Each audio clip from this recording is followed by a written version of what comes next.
everyone, and welcome to the Mortgage Coach Friday Mastermind. I am Todd Bookspan, and I'm joined by my co-host, none other than Michelle Town. Welcome, Michelle. Hi, everybody. So it's kind of exciting. So Dave is off running a panel at a mortgage conference, and so he asked the two of us to step in, and Michelle was going to lead the show by her own. You can tell I'm in a beautiful hotel room because I was actually here speaking and leading a panel as well at a mortgage conference, a different one, and so I'm snowy outside. It's really cold in Arizona, where I'll be flying home to as soon as I get off of this call. It's 75, and here it's like 5 degrees or something crazy. So hopefully you're all doing something warm. Michelle and I were kind of strategizing ahead of the call of like kind of what to do different. So we're going to go a bunch of different directions. We've got a volunteer or two that we're going to empower to speak to the group. So if anyone there has any questions or anything you want to make sure that we address, hit it in the questions bar down to your right. We would love to do it. We're really going to start off, though, kind of going old school with what this group was originally founded on, which was Darren Hardy's Insane Productivity, and really kind of talking through, you know, the one thing that I continue to hear over and over again as I go see speakers speak. So I went to a Keller Williams expansion event that was held in Phoenix on Monday. There was 300 realtors who all paid, I think, a lot of money, $200 or $300, maybe even more, to be there. And it was funny. They spent a long amount of time talking about Gary Keller's One Thing, which I thought was interesting, considering these were the best of the best Keller Williams agents who've already heard that. They've read his book. They know it. And they still spent an hour reminding them that. And so when we jumped on this morning, Michelle, your idea was, let's talk about what first? Sorry, I'm muted. I actually wanted to talk about Darren Hardy and you know, what do we need to do, or what do we need to do? Like, how many clients do I have to call every year in order to hit my goals? So if I want to hit 200, if I want to help 200 families this year, what's my formula, and what does that mean that I have to do? And let's break that down. That's one of the things. And the other one I would love to do is we posted on Facebook. If we can show it, I don't know if we can show it on our thing, is Darren Hardy's Reefer Madness video about multitasking. It is pretty funny. And if you take the test that and the challenge that he does, I guarantee you're going to stop multitasking. Well, that's awesome. I think we'll definitely talk about it. I don't know if my technology skills are good enough to show it, but we'll let you set that up, because ultimately that's what they spent their time talking about on the One Thing, right? Was that it's not tasking, it's switching. So why don't you set it up? What was your takeaway from the video? You don't need to scare us with the test, or you can choose to do that, but kind of let's sort of do the refresher, because I can tell, I never quite know, you know, in this go-to-meeting panel, right? So when you guys see me looking up, I'm actually just looking at attendees and seeing if anyone's got their hand raised. I'm reading questions. So I'm technically multitasking at that point, but I can kind of see there's like these little warning signs on go-to-meeting, which I think means that you're not maybe paying attention. You never know, but it's next to some of your names. So I always wonder if who hears multitasking and who's not. But what's your take on what Darren says on multitasking? So for me, multitasking, and he's saying that when you multitask, you're actually creating a third event. So instead of taking two events and making them one, which is what we all think multitasking does, you've actually created a third event. So he does this test. He tells two stories and asks you questions at the end of the story. But another one that he did actually on the Insane Productivity model, he used a very simple sample, which was, somebody say the alphabet A, B, C, D, E, F, G, H, and then do 1, 2, 3, 4, 5, 6, 7, 8, 9, 10. Now do A1, B2, C3, and see how much longer that takes you to put A1, B2, because your mind's having to go back between each individual event. And now it's taking you twice as long to do something that if you did them individually, they would have gone faster. That's the take that I get. Well, and I see the same thing, right? I mean, you guys all know it. We've all been there on the phone talking to a client. We're checking our email. The client says something. They're like, are you still there? Right? So they hear the silence. So they hear what you're doing. And so, you know, it's funny. I think it's still one of the top things that when I talk to many of you who are in the community who call me and we have productivity focused conversations, it's that whole idea of getting it done by focusing on one thing and not other stuff. And I love the fact that you brought that up, because I think it's critical, you know, for people going forward. I'd love it if anyone else has any favorites from Insane Productivity that you guys would love to have us kind of circle on or give us some experience with. Just go ahead and put it in the comment, in the question section. Happy to jump in on that. Of course, your other topic, the idea of how many people do I have to call in order to do 200 loans this year, is my favorite topic of all time, because ultimately with Win by Noon, I still believe that you can determine exactly how many activities you have to do each day in order to have that financial and closing success that you want at the end of the year. So why don't you break down what your number was that you came up with, and then we can talk about how to make that actionable for everyone. Oh, you're muted. If I want to help 200 clients this year, I know that I've got to make 10 times the amount of calls. I had the wrong number. It was not 20,000, it was 2,000. So I've got to talk to a minimum of 2,000 clients. So if I take the average number of hours per year of working, which is 2,080. So if I take 2,000, divide by 2,080, I've got to talk to a minimum of, okay, that's not right. Sorry. Let me do my calculation again. Sorry.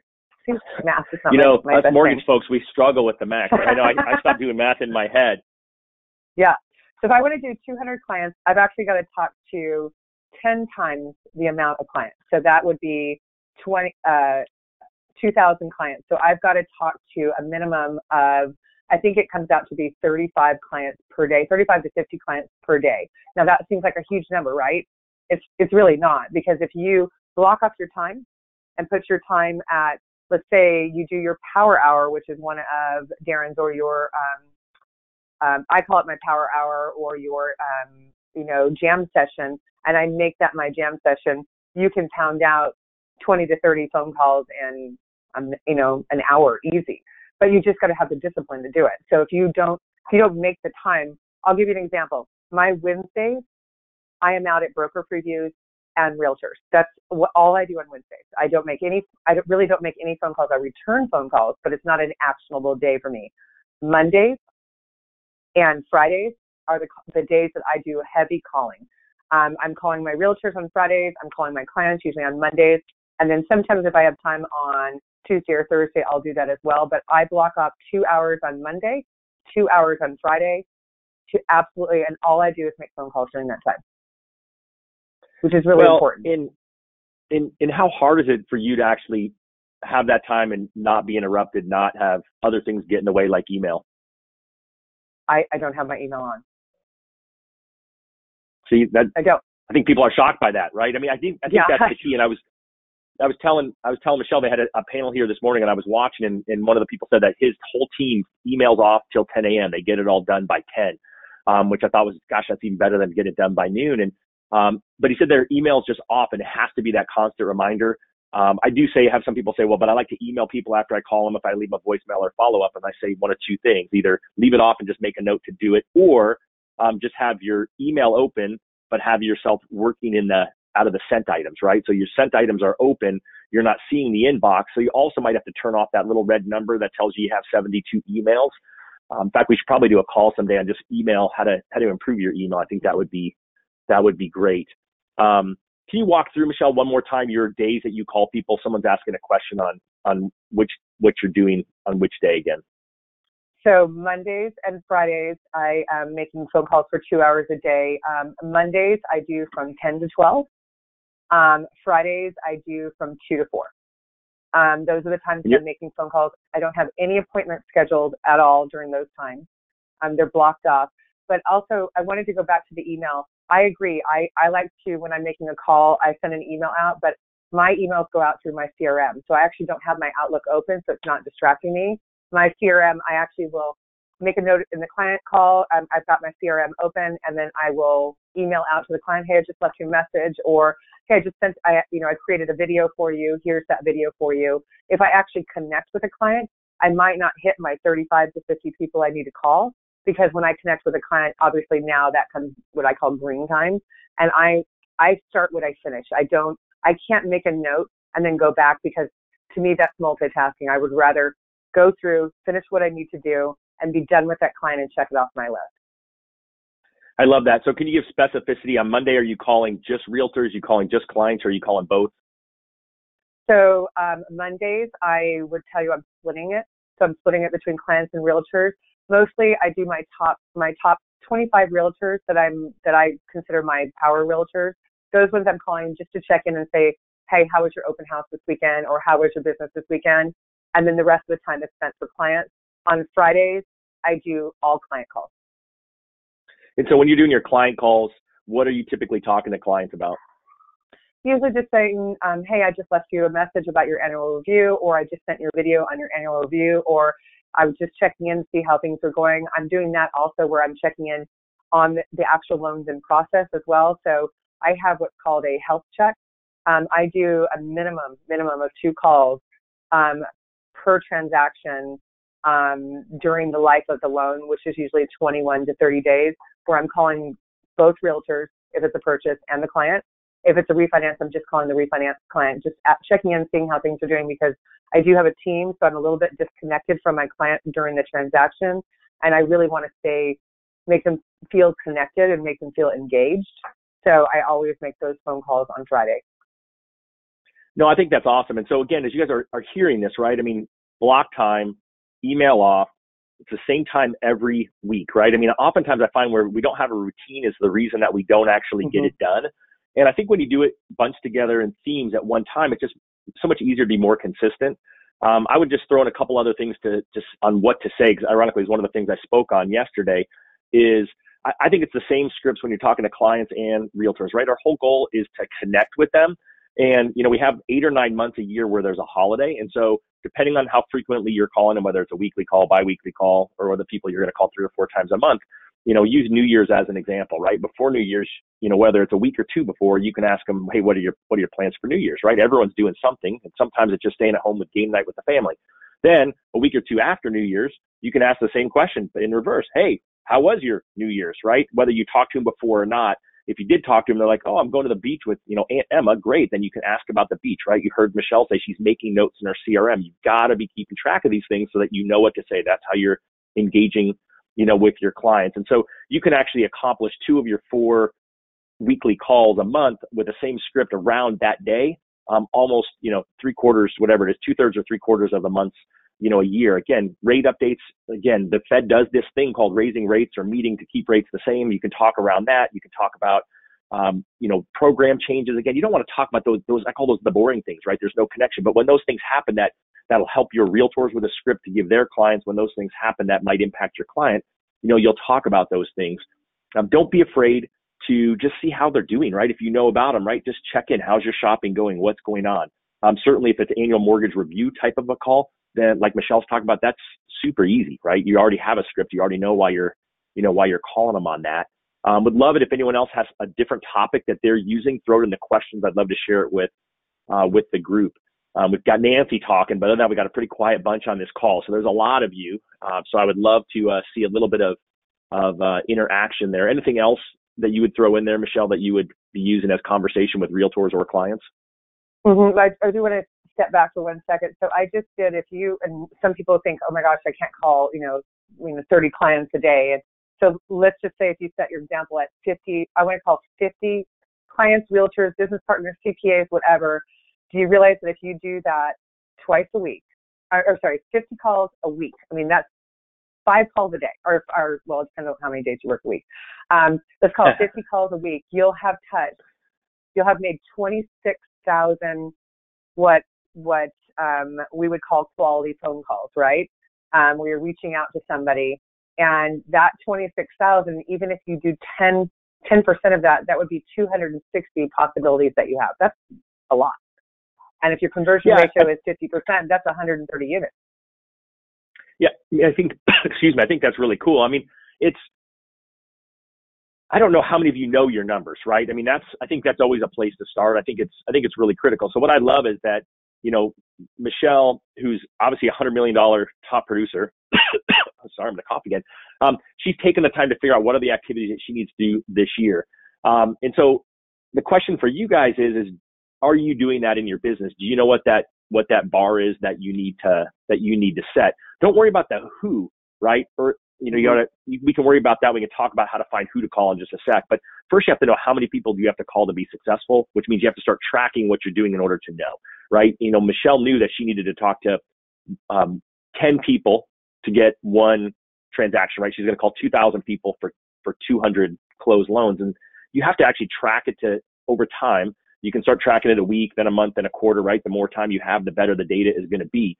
But I would just start today and start looking going forward. How do you come up with that number? Because what I have found is that when you give somebody a number and they know it, you have a choice, right? The choice is I'm either going to stay here at the office and get it done, or I'm going to do it first thing in the morning so that I don't get distracted. And you're going to make those calls every day. And then you're going to make sure at the end of the week that you've hit your total. And so far, what I found is that people who figured out their number and have actually hit it, surprise, surprise, they actually are hitting their financial and closing goals. The people who know their number and don't have the discipline to get it done, they aren't doing it. So, I mean, when we talk about insane productivity and really just time blocking, like Michelle's talking about, again, you're finding that the people who take the time to be proactive and do that versus reacting are the people who are absolutely getting it done because they're laser focused. It's so much easier to know I have to make 50 phone calls this week to make them versus just making calls and then going, I don't even know how many calls I make to really figure out what those results to. All right. All right. So let's throw it over to you. Are you calling any cold calls or new realtors is what someone's asking for you? And then I'm going to read some of these other questions while you answer that. So I am, because I truly believe that this year is going to be a year of out of the box lending, a little bit more. We have to be adaptable this year. Some of the stats that are coming out is that, on an average, we're going to see a 7% increase in property values this year. And then what's happening is the affordability factor. We've got this huge gap. Sorry, reverse on my camera. We've got this huge gap right now. So how do we fill that gap? The answer that I came up with how I fill that gap is to do more out of the box, more non-traditional lending. The stats that I'm seeing across the board are that we're going to see probably a 40% increase in the out of the box, the non-QM type loans. So how do I make sure I'm doing that? So I'm actually hitting most of my bigger realtors. I'm even hitting some of what we call the whales, and letting them know that I'm out here. And here's some of the stuff we're doing. A great example, and I'd love to share this with you. So one of our investors started doing this. So I called her and asked her if I could copy, because there's a best form of flattery is to copy, right? So I was like, I love what you did. So what I do now is instead of spotlighting a program, because realtors don't think in the same language that we think, right? They don't understand that, hey, we've got this great stated income loan, da da da da da da. They don't think the same language, like how does that convert to my client? So what I've done is it's now, hey, I just closed a $3.3 million deal at 60% loan to value, non-traditional income, 560 credit score, trust property with a bankruptcy last year. Will that help you? They can now convert that into, oh my God, that's going to help me find my client, because they might have a client that's similar than that, or it makes them start thinking, oh my God, I have a client that just had a bankruptcy last year. Whereas when I put guidelines, because remember, I'm a technical girl, so I think guidelines are more important, but realtors don't think in that realm. They think in, does that fit my certain client? So I've changed kind of, instead of doing a program spotlight, I'm doing a closing spotlight. What did I just close? So that it shows them that I can get out of the box. Does that make sense?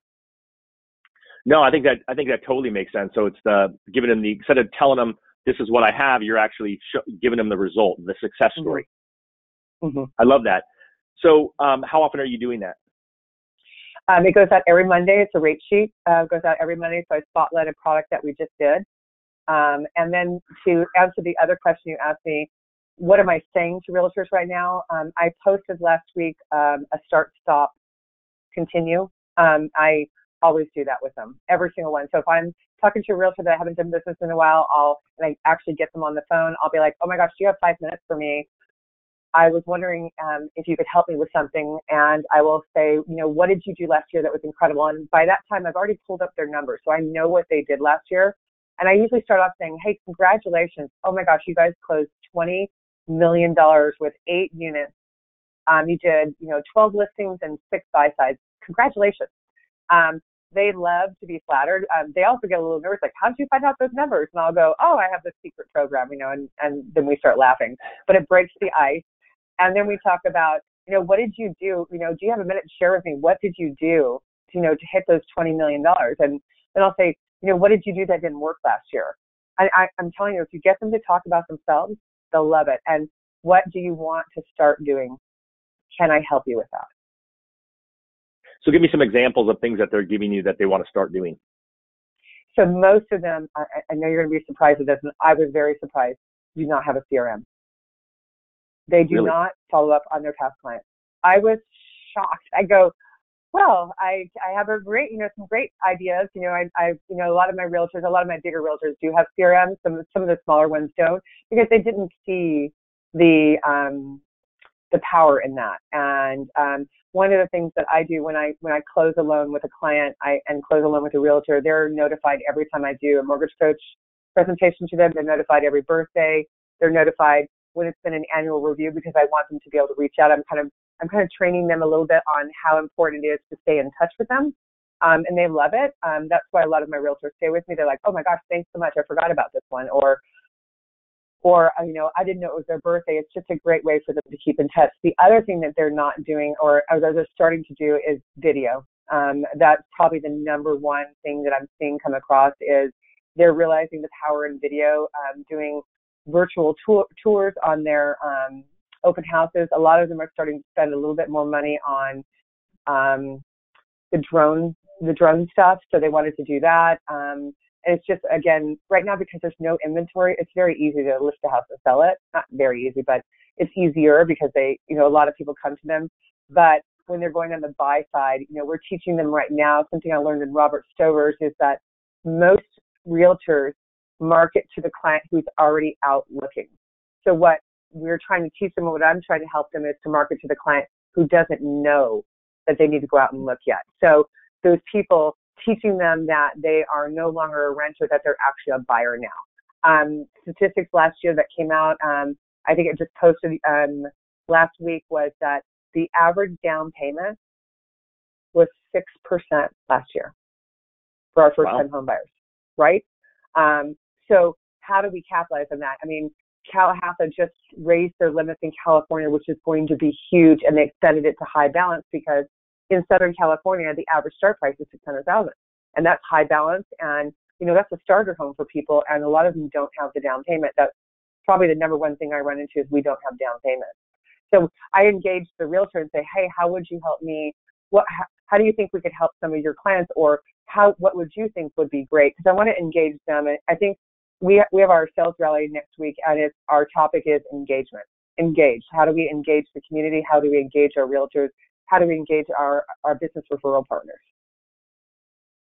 All right. So there's like 25 different questions that I can ask and that you're getting asked here. So that's really awesome. So kind of a few things. So I love the idea of going after a client who doesn't even know that they're ready to buy, right? The Robert Stover advice.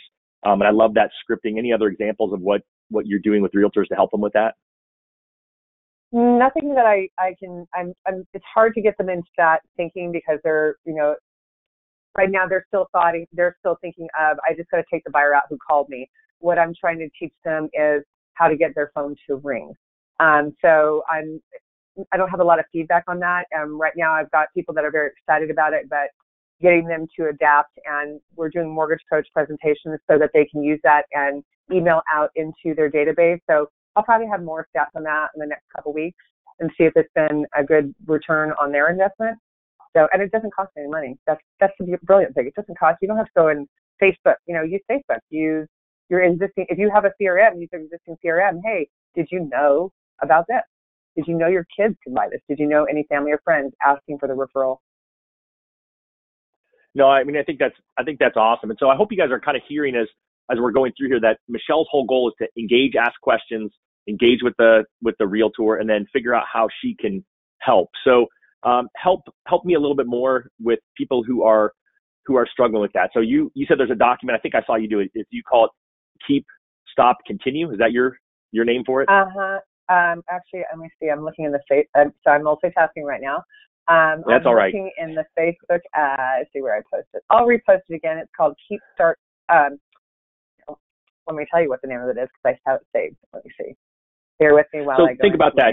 No, so while you look, so think about it. We always struggle with what to say, and all she's doing is asking them a question, right? What's working, right? What was successful?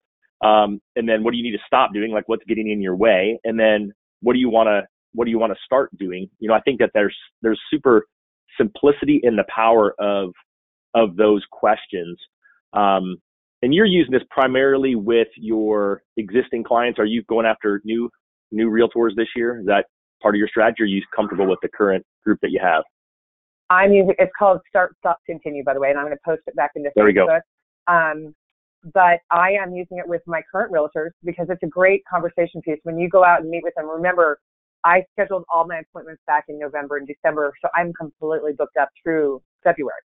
So the first thing I do is I bring out our new products, or I remind them of the products that we have. We have a niche sheet, so I always start with the niches, and we talk about, how is their business. Again, finding out how much your realtor did is really important. I kind of Facebook stalk them a little bit before I go into the meeting so I can, engage in some personal stuff with them as well. And then I ask them, hey, do you have 5 minutes? Let's do this little exercise together. And you'd be surprised. I mean, it will take up an hour conversation. And it's a great worksheet. It's very simple. What did you do that is amazing, that's been bringing you amazing results? What did you do last year that you never want to do again? And what do you want to start this year that you think is going to bring you more business? It's 3 simple questions that will give you an hour at least worth of conversation and a second meeting.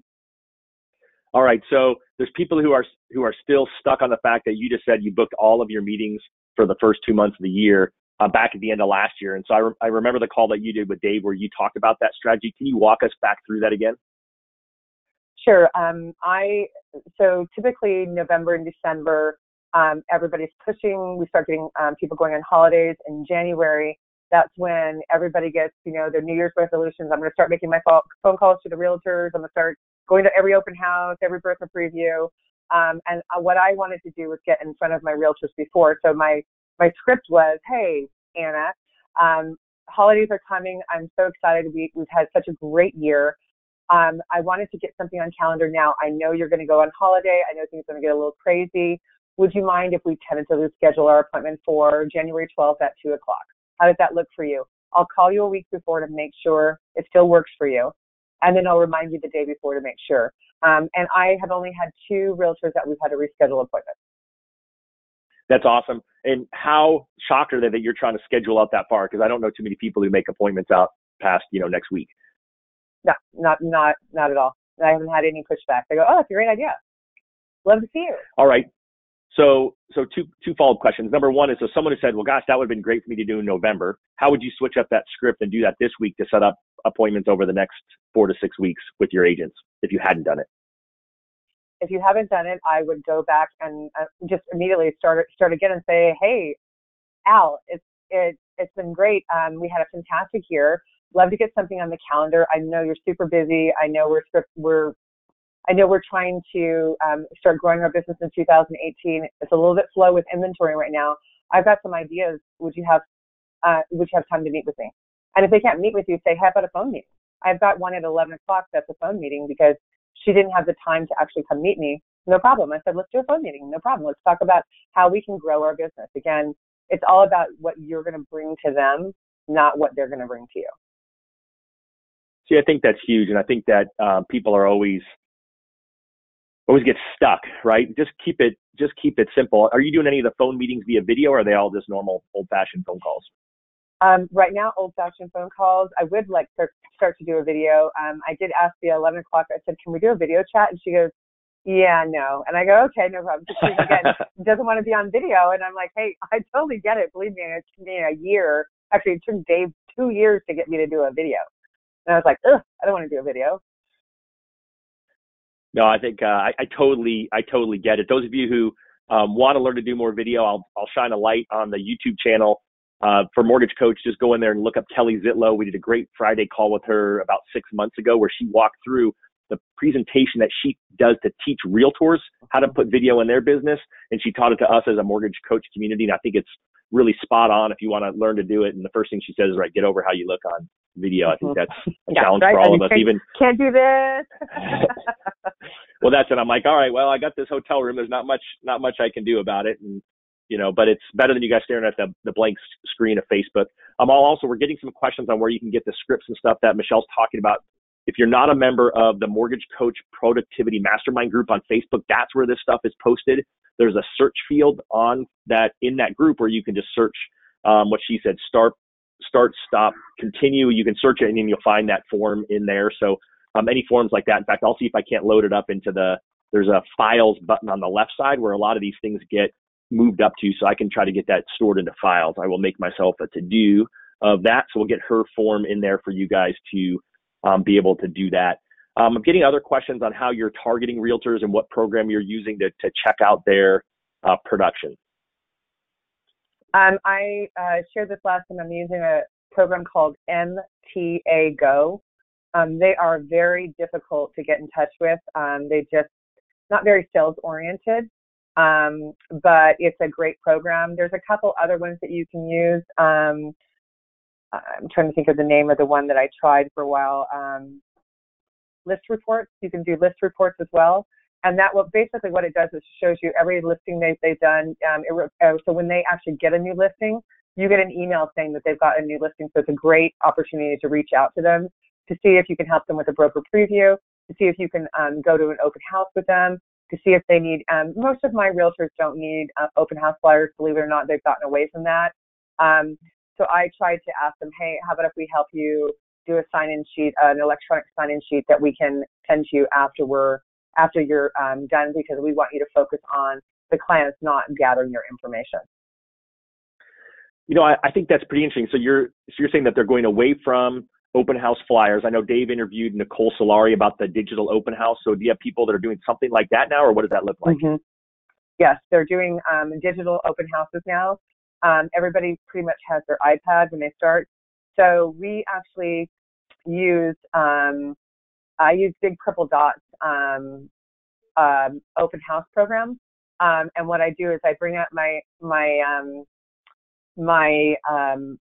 iPad and I have a sign in, and I tell people we do it for insurance reasons, and so that we can make sure to let you know what's going on with this house, so that they don't feel threatened. I'm like, listen, we're not going to overmarket you. We're just going to give you an update on what this house does. Some of my realtors will actually say, hey, put down the price that you think this house is going to sell for.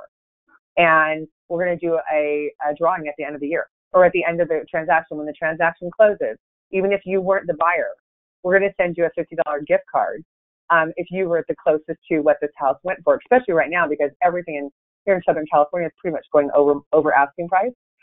We do that at the broker previews too, where she'll say, hey, on the back of your business card, write, here's the list price that I have, write down what you would have listed this price at and what you think it's going to sell for.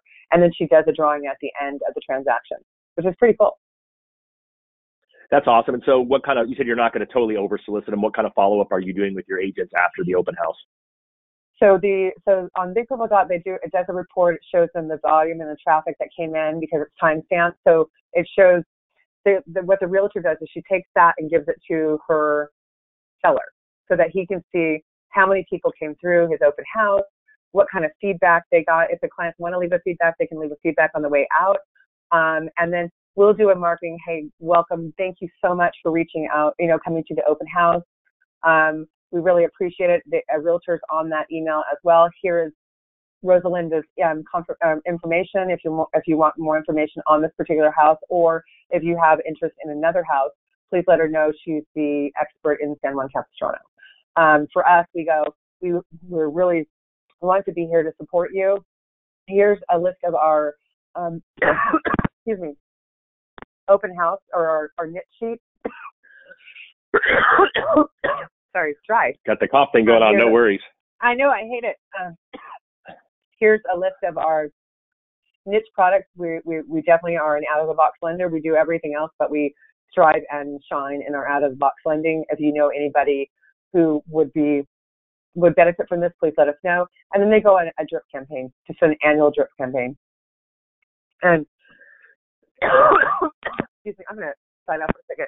You mute. I'll talk for a moment while you do that. So again, I'm still getting a ton of questions. So you guys see me. I'm actually trying to respond to some of you, and then I'm going to continue to pepper Michelle with your questions since we've got her on a roll. So anyone else who's got questions in there, just holler. I'm getting some annual review questions. I'll make sure we get to those. I'm getting some scripting questions as well. So we'll make sure that we get her to answer some of those. So make sure you guys jump in there and take a look. Ultimately, it's fun. I will kind of shine a light on the call that Dave is having next week because it's going to be a really good call. A lot of you probably don't know who Bill Hillstead is, but Bill's kind of a legend in the industry, and he's kind of been, I say he's a little bit been off the mortgage radar screen. He's actually Tim Brahim's original partner in the mortgage business, and Tim gives him a lot of credit for his success.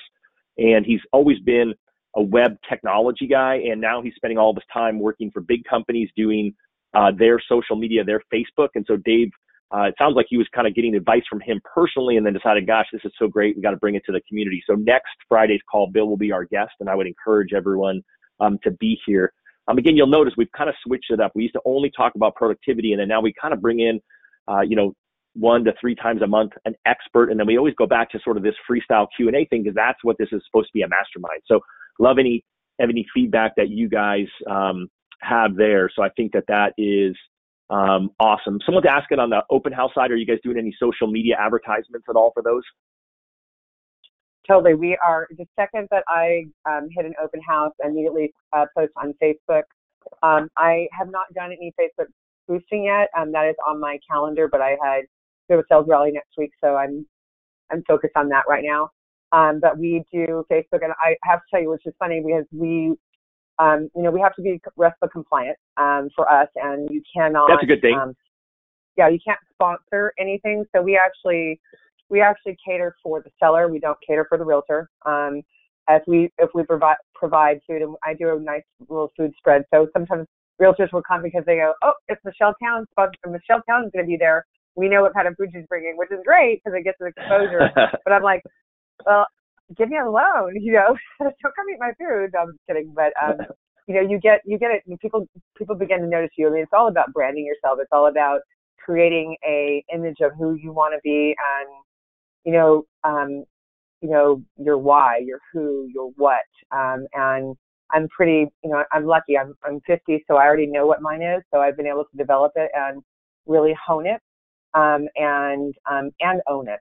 So a lot of the people who know me now know what my style is, know that I'm going to close on time every time if I can, and know that I'm not afraid to call out the bad news when it happens. It's always so funny because that's what realtors want. They had a speaker this morning who interviewed a bunch of realtors, and they wanted fast updates on the bad news. They wanted deals to close on time. I mean, all things that we know and not everyone always does. Talk through, have you seen any of this stuff while we're talking about Facebook on the recent changes that they're going to make to your news feed and eliminating the business stuff? Have you heard anything on that? I have not. It'll be interesting. If anyone here knows anything on it, raise your hand. I'd love to bring you in. But Facebook stock dumped over 2% in last week when Mark Zuckerberg announced essentially they're going to change the news feed. He wants to bring the people, the community back to Facebook. And so we don't really know what it's going to look like yet until they do it, but it's just something to consider that you're not going to get, if you have, Michelle Town, the loan officer page isn't going to get the same run in people's news feeds going forward, even if they liked it, as Michelle Town, the personal page. And so there's going to need to be more personal interaction from all of you in order to get it in front of your people. And depending on what you post on and how many people like it, interact with it, it's going to determine whether you show up in more news feeds. So people who have more interaction are going to show up more, which will create more interaction. People who are posting things that aren't getting interaction aren't going to have that same piece. So that'd be something probably we'll quiz Bill on next week. But if anyone, again, is an expert on that or knows more than what I know, let me know. But I think we're going to start seeing that conversation because it's going to impact how people spend money. You're going to have to do what Michelle said, boost an ad in order to get it to be seen, versus hoping that when you post something just because someone liked it, that they'll actually have it in their newsfeed. I think it's ironically going to make Facebook more money and get more people to stick to it, is my guess. Well, it's all going to also be about making sure that you're engaging with your clients and that you're posting relevant stuff. I mean, that's probably the number one thing. When I post something, I don't just post something. I read what I'm posting, and I want to make sure it's relevant to my audience, because if I'm posting something that has nothing to do with me, it's not going to help me, and it's not going to help my clients or my friends and family. So I usually will make sure that I've read the article first, make sure it's relevant, and then I always put a personal thing. Like I use Keeping Current Matters for my social media, because they have a lot of really good stuff. Some of it though is West or Midwest, which doesn't apply to me, so I won't post that stuff. But I'll post the stuff that applies to me and the market that I'm working on. I think that's awesome. What do you have any particular posting schedule, or is it just more like, hey, I found something good, I'm going to post it, or is it a committed time that you're doing it each week? Committed time every Tuesday and Thursday from 8 to 8:30. I'm posting, answering my questions. Again, I'm a big time blocker. Ask anybody on my team. I get mad at when they don't time block, but from 8 to 8:30 every Tuesday and Thursday, I am putting on my social media, answering my questions, confirming friends requests, posting back. I would love to do it every day. I just don't have the time to do it. It's a distracting thing to me. So I also just, turned off all my notifications about Facebook and LinkedIn. The only thing that I have on right now is Messenger, because I have clients reach me through Messenger, which is so odd to me that they won't just pick up the phone and call me, but they messenger me. So I had to leave that one on because I missed a couple of return, people that wanted to meet with me because I didn't even know what I had. I saw this little red thing on my phone and I go, what's that? And the little things were reminders, and I go, oh my God, that person reached out to me a month ago. Oh, crud, I got to get better at this. So I do have Messenger on, but everything else is turned off. All right, I'd love if anyone else here is using Messenger. It's funny because I totally am struggling with the same thing. With Messengers now become a way that, that people communicate, and you've got to be with it. One of the things, Derek Cheney, who's been on here before, also spoke yesterday, and he and I connected afterwards, and he was talking about how Messenger now has video native in there. So if you did want to send a video message to somebody, you could just literally do the phone thing right through Messenger, send it straight to them, so you don't have to worry about hosting. And he said that that's one of the areas that they're really seeing lots of traction in the clients that he coaches. So just a quick tip. And I am seeing a whole lot more people use it, and I'm seeing people just like you, Michelle, same problem I'm having, struggling with that. It's kind of funny. In fact, it reminds me about one other ask. If anyone, I think a lot of you know Rick Shearer, who's been in here talking about annual mortgage reviews. He and I are both going to the Gary V Agent 2021 event in Miami next week. So if anyone else is going, because he and I have been interacting on Facebook Messenger to plan to connect there. So if anyone else is going to be there and wants to connect with he and I, reach out to me, let me know through Messenger. Sure, that sounds like the perfect way to do it.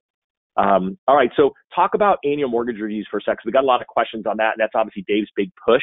I'm going to push a poll to all of you real quick, and so I would love you guys to answer. And really, just how many annual mortgage reviews did you do this week? So I'm going to throw that poll up there. Would love you guys to answer that so we can sort of see where that's going. But talk about, you said Fridays you're doing your mortgage reviews. Is that correct, Michelle? Actually, I try to do one mortgage review a day. One a day. Mine is, nice. Well, but I did not, just so you know, I failed miserably this week. I have it, mine is pushed out based on closing date. So I have 3 annual reviews that are overdue right now that I have not done. And I just had a lot of distractions. I had a lot of appointments. I overscheduled here's the problem with high achievers, right? We overschedule. So I overscheduled all my meetings this week. I scheduled 2 meetings back to back, and I try not to do 2 meetings in one day because it takes me between driving to the appointment, getting here, getting prepared for it. I lose an entire day, basically. So I'm going to give a big fat, I did 0 reviews this week so far, but I still have today, tomorrow, and Sunday to do it. All right, I need some more of you to vote. Dave likes 70% of people to vote, and so not that many. I've only got about a third of you who have voted so far. So if I can get a few more of you to vote real quick, then I can push out this poll and show you guys. And I appreciate the honesty, because I'll tell you guys 46% right now are leading with 0. And that's okay, right? We're trying to get the conversation going there. So if I just get a couple more of you to vote, I will be thrilled with the results of this. But ultimately it's interesting. So here it goes. Let's see if I can make this show up on the screen. I'm not as smart, but maybe Marcy can. But I'm going to throw up the share results. Look at that right there. Okay, so 47% of you, 0, 36%, 1 to 2, and 3 to 6 were 17%. So awesome. Are you surprised by those results, Michelle? You're on mute.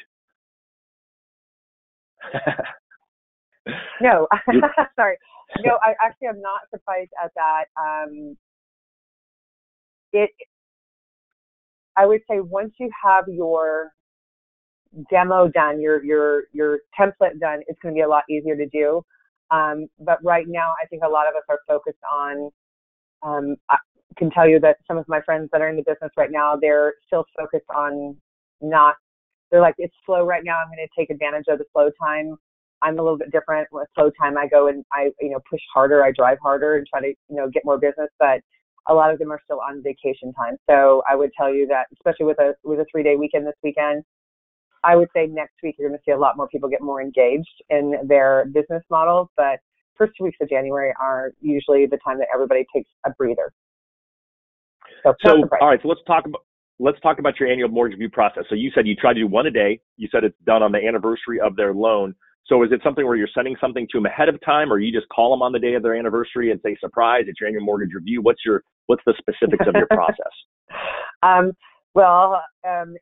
We used to call them a week before to schedule the appointment. Hey, we're going to do an annual mortgage review this Friday at 2:00 work for you. But unfortunately, I am no longer have my production assistant that helps me in like business development. So I'm on my own. So I usually will send an email and ask if they're available. I don't get a lot of response to that. Phone calls are always a better response time. But what I do now is I create the annual review. If I can't get them on the phone when I'm done with it, I will send them the video via email, and then I'll also send them a text saying, hey, just wanted to let you know that I just sent your annual review. Congratulations. You had a 200% return on your investment. Call me if you want to discuss it more. That's what I do. I am going to try the messenger thing, though. I kind of like that. And I can send the video through there as well, see if I get a little bit more open response on that. No, I love that. And so someone's asking if Messenger is the same as PM. Yes, right. That's Facebook's native app, and they kind of pushed it out of Facebook recently because they were trying to get more people to use it who weren't on Facebook. What about the conversation that you have when you get them on the phone? Can you give any more specifics? Is there a particular script on the annual review that you're doing besides the congratulations? What else would you say to them live? I really talk to them about how, first thing I do is always ask them, how's everything going? How are you loving your new home? If it's a purchase, are you loving your new home? I I read my notes before I call them to see, do they have kids? How's Trevor doing in his soccer? How was Christmas? Christmas in your first new house. I really try to make it personal. And then I go into, hey, I just did this incredible annual review for you. I want to let you know I did a little bit of research for you. First of all, your interest rate right now is incredible. So unless you are looking for equity out of your property, or you think that you're going to be moving sooner than later, or you want to do improvements on your home, I probably wouldn't touch your rate. But I wanted to more so congratulate you on, hey, you guys put in $20,000 in your down payment, and with the principal that you paid down and the equity in the property right now based on Zillow, you've had a 47% return on your investment. Congratulations. See, I love that. So you just got an enthusiastic call. And again, you have to think about what Michelle said. She talked about earlier. She puts in her CRM the details on the client so she can look at it again. You've got to build that relationship. And I think most of you in this community are really good at that. What would you say? So 47% of the people, you included, didn't do annual reviews last week. What would you tell people who are just they're just on the fence of how to get it started? How would you encourage them to do that? Just do it. I'm going to take the Nike thing. Just do it. Just do it. And you're going to flub on your first one. You're going to flub on your second one. You're going to flub on your third one. And then the fourth one's going to be a little bit better. The fifth one's going to be even better. Really get feedback from your clients as well. To say, hey, did you find this advantageous? I promise you, every single person that has actually returned my call or been on the call with me on my annual reviews absolutely found, surprised at their return on their investment. Completely surprised. Oh my God, I didn't realize that. And I'm like, congratulations, you're on your way to building your wealth. Are you guys still planning on, again, I'm reading my notes, so you're still planning on staying in this house for 10 years? And they'll tell me something, oh my gosh, we just got pregnant. We're going to outgrow this house. Great timing for your call.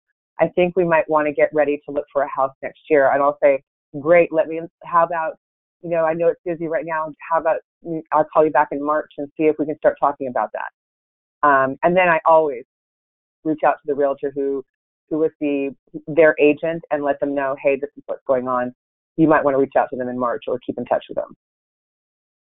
Well, I think that's huge, right? It goes back to when we were talking before about what to say to your realtors when you call them. If you're doing your check-ins with clients like that, it's just such a great value add, especially we know that most people have forgotten who their realtor is within 6 months after a transaction, according to the National Association of Realtors. So that's great value. Are you asking for referrals when you're doing that review, or is that not a specific ask? No, at the very end, I always say, hey, it was great. I'm glad that I was able to help you and your family. I hope, again, we really believe that you're part of our family here at the Town Group, and we really want to make sure that we're bringing value to you. If there's anybody in your family that you know that needs some help, please let us know. And they're like, oh my gosh, a lot of times you'll hear, oh my God, my friend at work I just gave her your number. And whether they call or not, that's great. But I always ask them, okay, great. If you want me to reach out to them, let me know. But I'm very soft on that because a lot of clients get standoffish when you start asking for that client's information. They're like, well, I really want them to call you. And I said, hey, no problem. I think it's one of the things that most of us are really bad at in the mortgage business is asking for referrals, just because we're just uncomfortable. We don't like asking. We don't like being asked, but I do find that people, when you've built that rapport, love to do it. So I love hearing that you're doing that. Yeah, if you have somebody that you're doing an annual review and your annual review call is 30 minutes or 20 minutes, you know that you've got a rapport because you're engaged with them. And I think it wouldn't be slimy or pushy or anything to think to them and say, hey, so glad I was able to help you. If there's anybody else that you know that might need my help, please let me know. I'd love to help them and grow my family. And oh, go ahead. No, that was it. All right. I was making sure I wasn't, I'm looking here, someone's saying here, what about asking the questions ahead of time via questionnaire? Have you thought of doing that? I have. I don't have the time right now to build that in. It's not in my top 3 that I've got to do this year. If you have something, I'd love to see it. I'm all about that. There is, I know, like I use Jingo for my actual CRM, and I know there's some kind of questionnaire that you can put in there, but I just haven't had the time to develop it. But that's a great idea. I mean, how cool is that? How are we? Are your mortgage needs being met? How's our service levels? And I always like to know, because I'm now in the broker side of the world. I always want to make sure that the lender that I'm servicing them to, or that's servicing them, is giving them good feedback. Because if not, I need to make sure that I don't sell to that particular investor again. Awesome. And so I would say a couple of resources again in the Mortgage Coach Productivity Mastermind Facebook group. In the file section is a great written one that's almost identical to the one that my team uses still today, which was from Lori Richardson. So if you look in there, left side file section, you can download a copy of that one. I think that's probably the best one I've seen. And if anyone else has something like that, it'd be great for you to share it with the group. We would certainly love to see it. Are you doing that, since you're not doing anything like that up front, then are you doing anything specific where you go through certain questions every time, or is it just more organic based on the relationship that you have with them? More organic based. I do the 3 top questions I ask them is, how's everything going? And the mortgage side is how's your servicing levels? Any problems? Any questions on supplemental tax bills? Any questions on insurance that is set to renew, because this is the renewal period for the insurance. So that is one of the first questions I ask them to make sure that everything's going well. And then the second thing I ask them is, how's your family? Anything changing? Any new additions to the family, especially if it's a young group? I have a couple of people that are fiancé and whatever, and I go, when's the wedding date? I try to make it very personal. Something that I took on about 2 years ago was really opening up myself, and then I found that my clients would open up to me. I don't get, you have those clients that are very, this is a business decision and that's it. I don't want to become too friendly with my clients, because I also found that when you become their best friend, they don't want you to know their financial situation. Yeah, that's always an interesting one. All right, so there's Mike Thomas has mentioned that he's using Acuity to schedule, and that the questionnaire is incorporated. Mike, I'd love it if you could share that in with the group. I think it'd be fun to see how you're doing that. Again, if you go back to the Rick Share Friday interview that he did with us, probably about 6-8 weeks ago, he uses a scheduler as well, and his information's also he's been really generous. If you look up Annual Mortgage Review inside of our group, there's lots of different posts on it that have a lot of different information, including his email that he's using to send out. So we've got a ton of resources in there. Just if you can't find it, just post it in there. I would say that we've got a ton of great conversation going in there. And so again, if you haven't been there recently, check back in. We definitely certainly need your feedback. So, all right, as we wind down, 5 minutes left. The crowd is still here, which is awesome. Sort of what would be your final advice to them that you think they should do to kick off? Here we are midway through January. Some people are off to a fast start. Some people are off to a slow start. You said your realtors are all on holiday. They're getting ready to start working next week. Send us off, Michelle. What would be good advice? Just start whatever you're going to do. Do it. Just do it. Don't be afraid to make that phone call. Don't be afraid to get hung up on. Don't be afraid to not get a return phone call. Just do it. Just move through it. Have a plan though. I mean, and something that you might want to try is email out to your realtor. Hey, I'd love to set up an appointment with next week. Here's this start, stop, continue sheet that I'd love to discuss with you. I think it's going to, really help dial us in for next year. I know, 2018 is changing. We need to be adaptable. I mean, find something that works for you, but it doesn't matter what it is. It doesn't matter if it's an annual review. It doesn't matter if it's picking up the phone and calling your past clients. It doesn't matter if it's calling your realtor. But if you are expecting your phone to ring, you probably aren't going to grow that much this year. Yeah, I always say that. Pick up the phone, right? Well, I love what you're doing, sending it on out. I mean, all you need to do is think about what it is that you're talking about, what you heard here. Hey, realtor, I was on this great call on Friday with Mortgage Coach, and here's what I heard. Are you seeing these same things, right? So use these kind of things, no different than when I said, hey, I was at a seminar on Monday. I've used that with so many people that I've talked to this week, tell them what I learned there and what they talked about in the market and how that impacts. So think about how you can be out there adding value to people. Kind of makes me think of done is better than perfect, right? I've got so many projects when I was an originator that I started that are still only 80% done because I wanted to be perfect. And so just pick up the phone and start getting it done. One thing I got people asking about checklists and scripts and schedules for some of these calls. I just wrote it up here. Go to winbynoon.com/quick start. I don't know, that looks backwards to me. So maybe you're going to have to use your mirror or something because of my camera. That is normally just for people who bought the planner, but it's got my scripting in there for the weekly calls. If you sign up, it's just going to drip you the content. And so feel free to jump in there and sign up. There's no cost to be part of that. But I'm finding it'll answer some of the other questions here that Michelle and I haven't gotten to here today. So I'm super excited. I didn't know where we were going with this call, but Michelle, you totally crushed it. Thanks for kind of taking us down a deep dive, because I think that you guys have actionable ideas, right? So we got to do a jam session coming out of here. My number one advice always is you've got a gift of time right now and you have a choice of what to do with it. And I would be spending at least 30 minutes, better to do an hour, just writing down the ideas that you took today and then start doing it. If you're like, oh, I only have 5 minutes worth to write down because I took great notes, great. Then you have 55 minutes to make phone calls. There's no reason to wait till Monday to call your realtors. Why not call them now? Anything to add on that, Michelle? No, just do it. Just do it.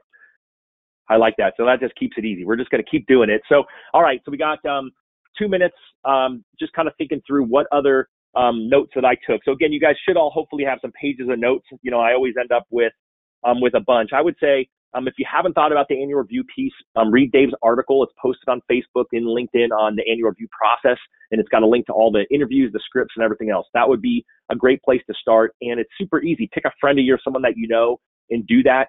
Do one on yourself first. If you've got a mortgage, right, throw it in Mortgage Coach, create a TCA, and think of the advice that you'd give yourself. It's not that hard. You just have to do it, and you don't need a script. You don't need a questionnaire.